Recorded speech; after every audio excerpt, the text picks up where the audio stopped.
खरोखरच अन्याय अन्याय अन्याय कशाचा? अरे हे काल्पनिक जग आहे, ते कोणीही कोणाला शिक्षा देत नाही. हे तर काल्पनिक जगातील पात्रांशी मिळवलेले रंगविलेले खेळ होते. मग हे गोष्ट होती की नाटक होता? सांग बरं मला. ही एक गोष्ट होती आणि सर्व गोष्टीत एक नाट्य असतं आणि ते नाट्य ते खेळत असतात.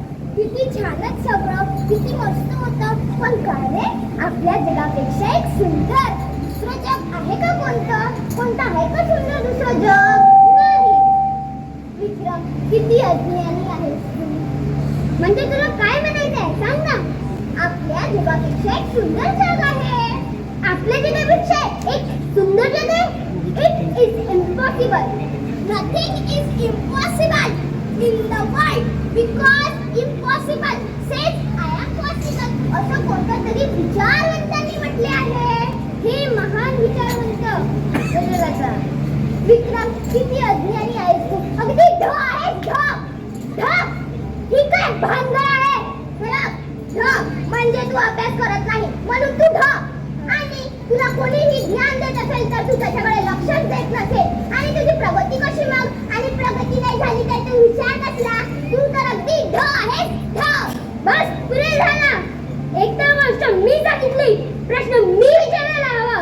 उलट तू विचारली आणि मला उत्तर येत नाही तर मला ढ म्हणून चिडवतो. आणि रागेण्यासारखं काय आहे? हे बघ, तुझ्याकडे पाहण्यासाठी आणि वाचण्यासाठी डोळे आहेत, ऐकण्यासाठी कान आहे, स्पर्श करण्यासाठी त्वचा आहे, सुगंध घेण्यासाठी नाक आहे आणि पदार्थाची चव समजण्यासाठी जीभ आहे. हे तर माझ्याकडे पण आहे, कान, नाक, डोळे, जीभ, त्वचा. पण तू त्याचा योग्य उपयोग करत नाही. हे बघ, या सगळ्यांची माहिती साठवून ठेवण्यासाठी आपल्याला एक मेंदू दिला आहे, जो इतरांपेक्षा वेगळं करण्याची चालना देतो, प्रेरित करतो आणि आपले वेगवेगळे कल्पना सुरू होतात. त्यालाच तर आपण कल्पनाशक्ती असेही म्हणतो ना रे. बस कर तुझं भाषण.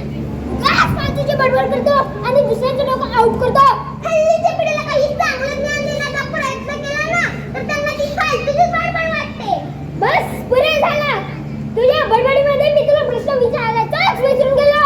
म्हणजे हे बघ, तू मला गोष्टी सांगतो आणि नंतर त्याचे प्रश्न विचारतो बरोबर आणि नंतर तू त्याचे उत्तर देतो बरोबर.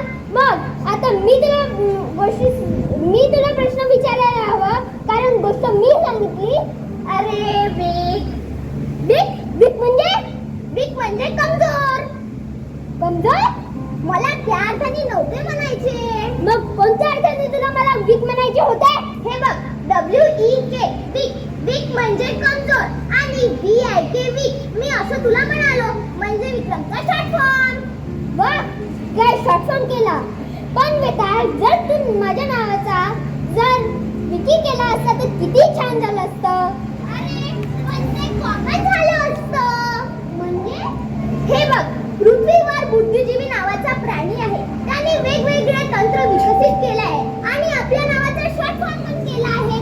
जसं समीर असेल तर सॅम आणि विक्रम असेल तर विकी. वाह, काय शॉर्ट फॉर्म केलाय. आता मी पण तुझ्या नावाचा शॉर्ट फॉर्म करायला ठरवलंय. वाह, काय आहे तुझ्या नावाचा शॉर्ट फॉर्म? सांग ना, सांग लवकर. तुझ्या नावाचा शॉर्ट फॉर्म आहे वे. असं तुझं नाव वे. काय उत्तम नावे सुचली आपल्या दोघांना. तू वीक आणि मी वे.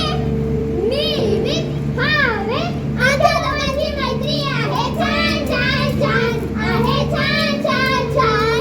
गाऊया गाणे दोघे भांडणी, गाऊया गाणे दोघे भांडणी.